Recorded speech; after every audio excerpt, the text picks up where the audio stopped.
திருச்சிற்றம்பலம். தென்னாடுடைய சிவனே போற்றி, எந்நாட்டவர்க்கும் இறைவா போற்றி. திருவாசக விளக்க உரையில் நாம் சிந்தித்துக் கொண்டிருப்பது 6வது பதிகம் நீத்தல் விண்ணப்பம், 42வது பாடல். கதி அடியேற்கு உன் கழல் தந்து அருளவும், ஊன் கழியா விதி அடியேனை விடுதி கண்டாய். வெண் தலை முழையிற் பதிவுடை வாழ அறப் பார்த்திரை பைத்துச் சுருங்க அஞ்சி மதி நெடு நீரிற் குளித்தொழிக்கும் சடை மன்னவனே அப்படின்னு பாடியிருப்பார்.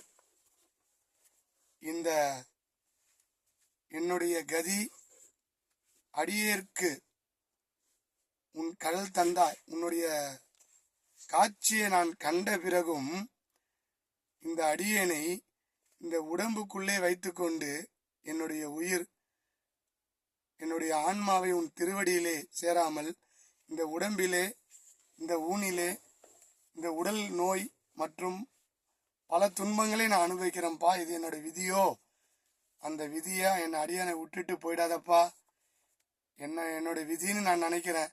ஆனா உன் கடல் கண்ட பிறகும் எனக்கு இது துன்பமா இருக்கே, எப்படியாச்சும் என்ன இந்த உடம்பை விட்டு கூட விட்டு நீக்கிடப்பா.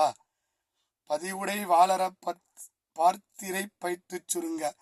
ஒரு நாகம் படம் எடுத்து ஆடும், இறைவனை பார்த்தா அப்படியே ஒடுங்கும், அப்படி ஒடுங்கி சுருங்கும். அதுபோல் ஆர்ப்பரிக்கும் கங்கை இறைவனை கண்டால் கொஞ்சம் அடங்கும்.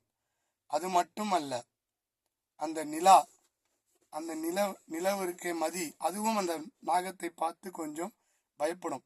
இப்படி அனைத்தையுமே தன் தலையிலே சூடிக்கொண்டிருக்கின்ற இறைவனே, சடை மன்னவனே, பெரிய ஆர்ப்பரித்தோட அந்த கங்கையை வச்சிருக்கிற, குளுமையான நிலவை வச்சிருக்கிற மதிசூடிய மன்னவனே, சடையிலே கங்கை தரித்தவனே, அந்த நாகத்தை சுருட்டி அதை அடக்கி வச்சிருக்கிற, இப்படி எல்லாத்தையும் அடக்கியிருக்க என் மனத்தை அடக்கி என்னை உனக்குள்ள உன் திருவடிக்குள்ள என்னை ஐக்கியமாக்கிடப்பா, என்னை விட்டுட்டு போயிடாதப்பா அப்படின்னு உருகி வென்றார்.